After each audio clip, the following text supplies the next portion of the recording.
Those budgets tightening, it's best if you can get in front of that and just start modifying behavior, cut the fat where you can, because it's going to get absorbed by these increase in prices.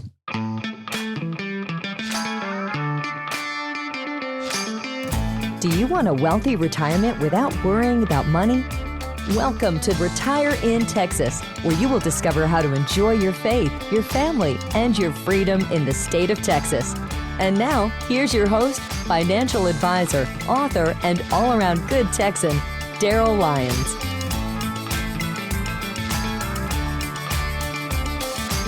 Hey, this is Daryl Lyons, CEO and co-founder of Pax Financial Group, and you're listening to Retire in Texas. Thanks for tuning in.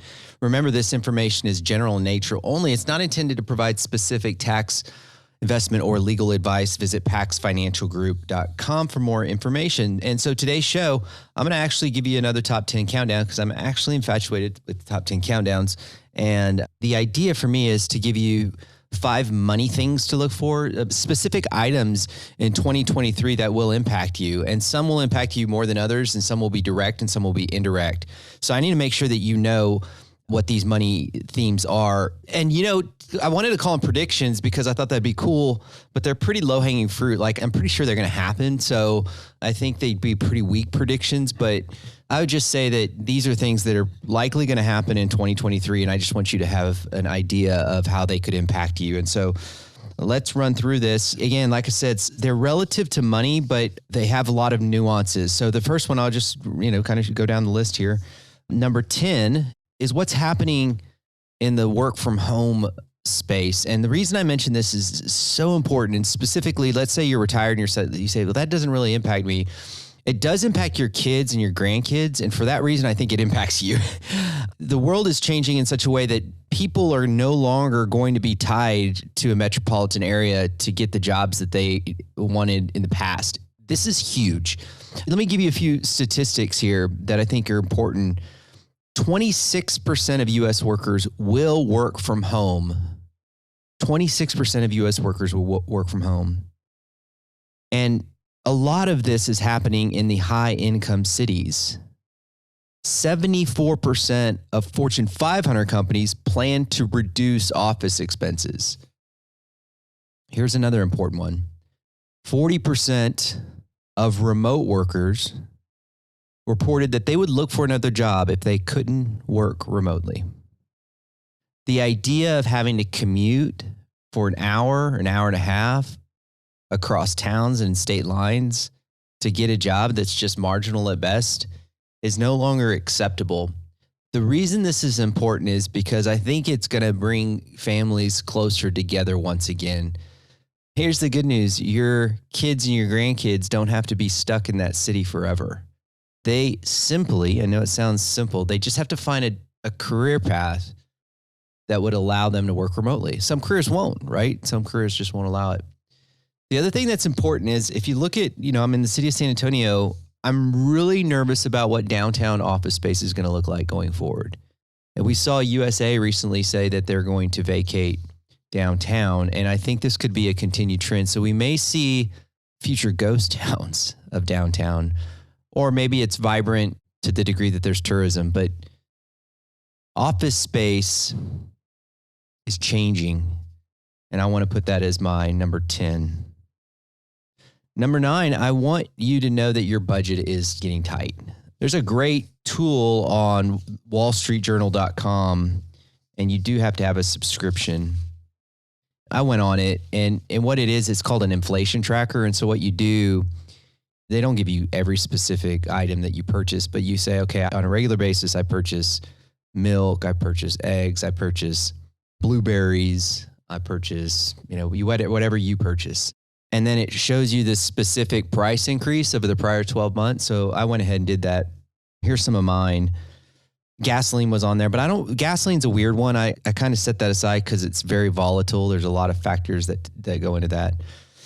Pets, I have a lot of pets. So my pet inflation is 2.83%. My chicken inflation, because we eat a lot of chicken, is 9.19%. The household paper products up 2.57%. Bread is up 4%. Milk is up 4%. Coffee, we like coffee, 7%. So the overall inflation number on average is about 6.8% for our family. And do you think that's going to just go away? I don't see companies dropping prices necessarily. So there's this plateauing of, it's not like you're not going to go back in prices, but you will plateau. And that's why we're starting to see the credit cards go up, because you're feeling that pinch and people are starting to borrow from their 401ks, and I'm starting to see more home equity loans.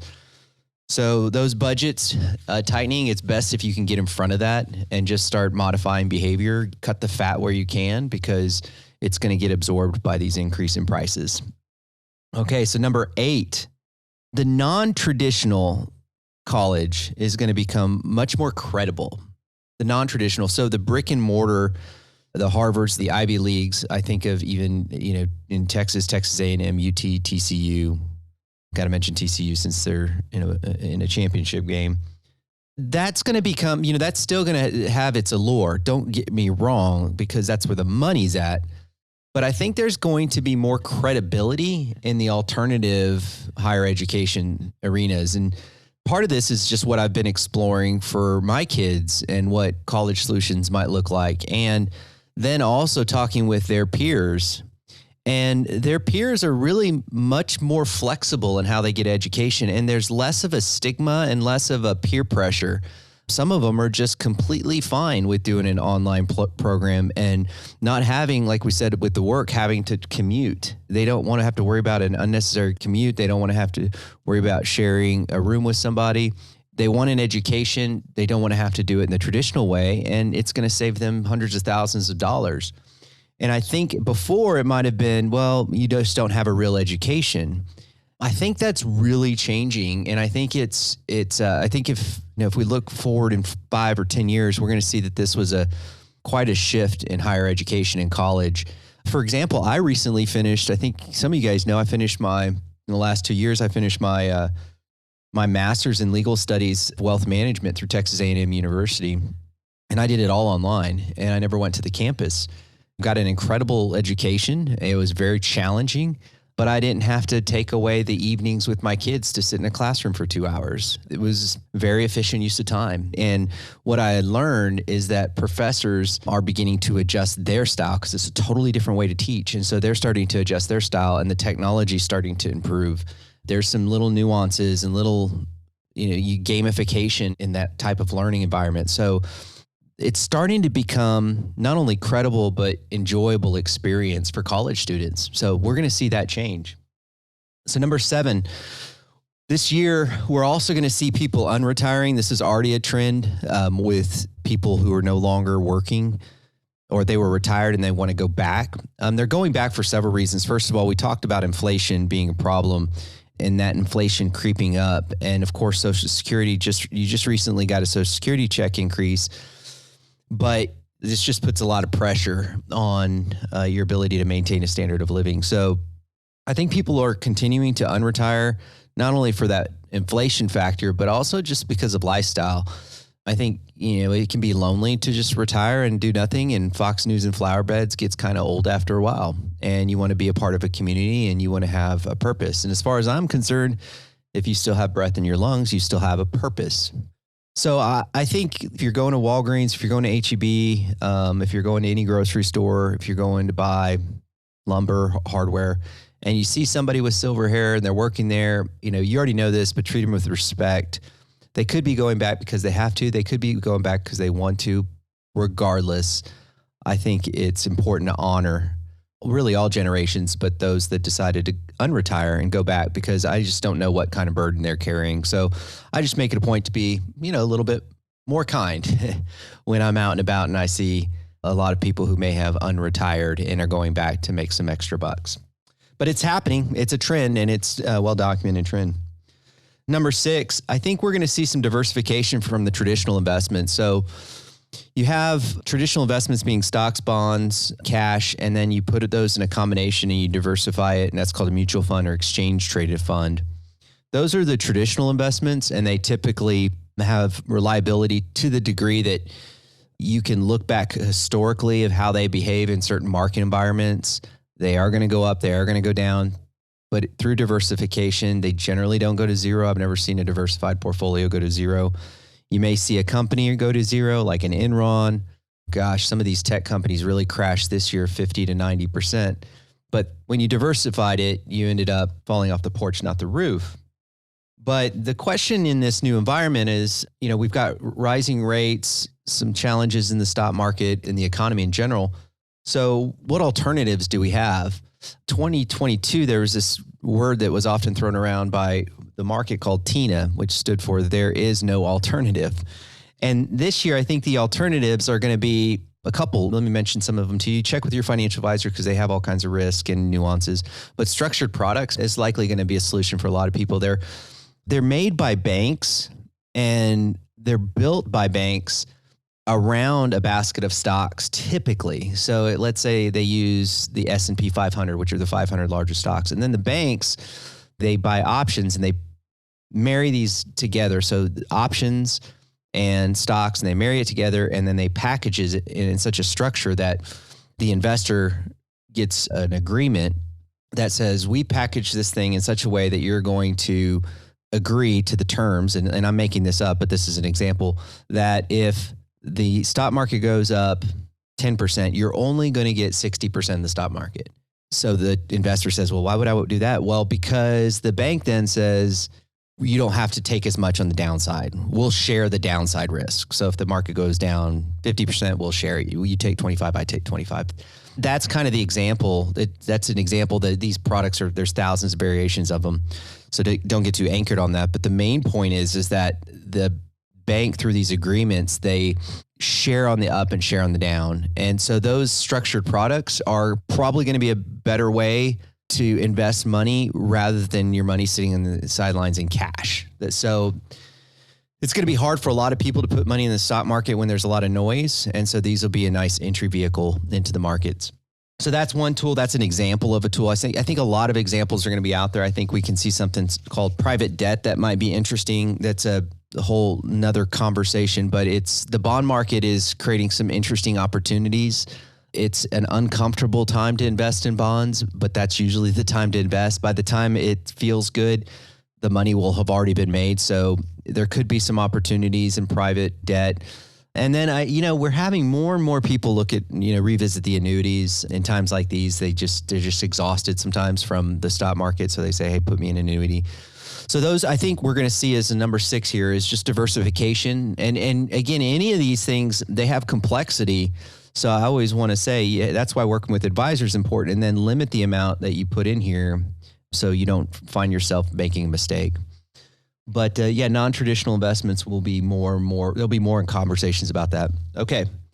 Man, I'm not making good time, am I? So you're listening to Retire in Texas. We're, I guess, 13, 14 minutes in, and I'm about halfway, but I'll try to move a little faster because I don't want to be long-winded. The problem is I like my job a lot. This is what I do. This is what God called me to do. And I have been known to talk too much about this, and I am not a talker. Yeah, I'd rather just sit around and listen to people. But when it comes to this stuff, that's how I'm wired. So here we go. Number 5. Okay, so housing prices will go down. I don't know if it'll be across the country. It'll definitely be the West Coast. We're already seeing some of the pressure there because of all the layoffs. The tech sector overextended themselves. I'm going to suggest to you that they got caught up in emotions, overhired, overextended themselves. And so we're going to see that market cool from the housing market.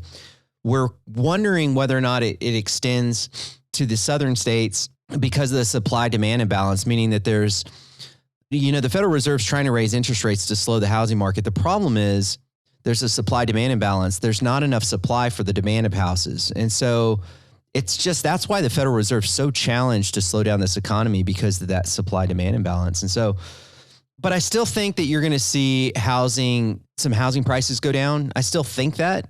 It may not be material, but it just seems a little inevitable to me when you think about the economics of it. Okay, number 4, this is good. We're going to start seeing you can finally invest in CDs again. I got in this business in 99 and CDs were very attractive. And of course, all my clients that I've talked to over the years, they always tell me about the Jimmy Carter CDs. those were very attractive. Right now, it's been a long time since we've even entertained CDs. But now, you can get a CD for 4%, 4.5%. And so that's pretty good. You just have to be careful on some of the terms and trickeries, nuances. But other than that, hey, 4%, not bad on a CD, right? And so I think that's going to be exciting to start being able to invest in CDs again. And then number 3, bonds are going to be an attractive vehicle. I talked a little bit about that. And I think we've just got to have to be careful about our entry point into bonds, but we're going to see bonds start to pay a little bit more. And the way the risk market works is bonds are going to pay better than CDs. That's just how the markets work. So I'm just making this up off the spot, but if CDs are going to pay you 4, then bonds are going to have to pay you 6 or 7 because there's going to need to be they're going to have to pay for risk. So that's just the market's really, really good about paying for risk. And so, for me to start seeing some bonds that are paying 5, 6, 7, 8% again, as a financial advisor, that gives me a great tool to be able to help guide people in transition, and specifically those in retirement. All right, number 2, it's just going to cost more to borrow money. And I just really need you to just pay attention to your credit cards. If you've got any, those rates will go up. Don't miss payments. They're going to kill you. I'm seeing a lot more home equity loans, so just be careful there. Don't overextend yourself. I know you really want to redo your kitchen. I know it, and I'm not telling you not to because I get it. Just see if we can find a way to maybe make a distribution out of your portfolio. We've done that plenty of times where you think you need to borrow the money, but if you take a withdrawal from your portfolio and we do it in a very efficient way, the withdrawal, even though it seems like a lot of money, it may not impact your overall plan. So I think you check with your advisor before you go and sign a home equity loan because rates are going up. Your credit cards are going up. If you got an adjustable rate mortgage, make sure you pay attention to that. And if your kids got one, you may just ask them, hey, have you gotten in front of this? Because when that rate adjusts, their payment could become too much. And so I want to make sure that you are aware that we've got some rates going up across the board, and they will continue to go up in the debt space. All right, number 1. And so these are the themes. Are they predictions or themes? What do you think at this point? They're more themes. I mean, if they're predictions, they're kind of like weak predictions. But I do think these things are going to take place. So this year, we're going to continue to see rising healthcare costs. I talk about this a lot because it's such a burden on the middle class.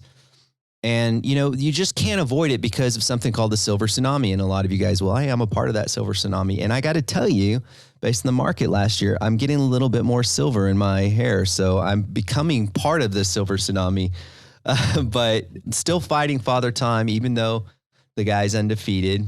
I still honor and respect the group of people that came before me, the greatest generation that ever lived. Or I guess that was the generation before the World War II generation. I guess their kids are now the silver tsunami. That's everyone over 65 right now. So that's what they call the silver tsunami.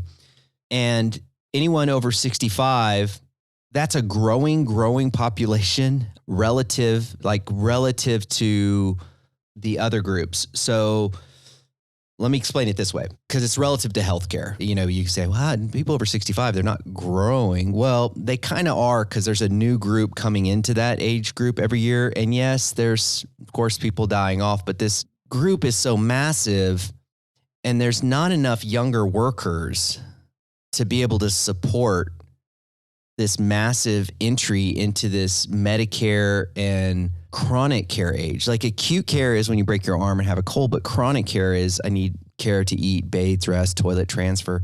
And so there's this huge group of people that are needing care and there's not enough people to support them. And so this rising healthcare cost there's not finger pointing necessarily. There's certainly inefficiencies, docs, hospitals, insurance companies, consumers taking responsibility.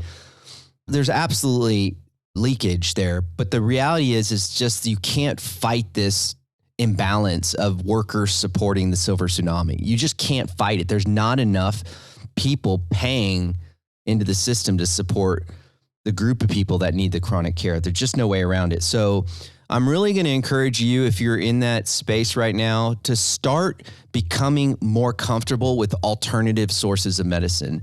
Make sure that you have a teledoctor or telehealth resource that you can access if your doctor is not available. Make sure you become comfortable with different prescription services that you have not used in the past.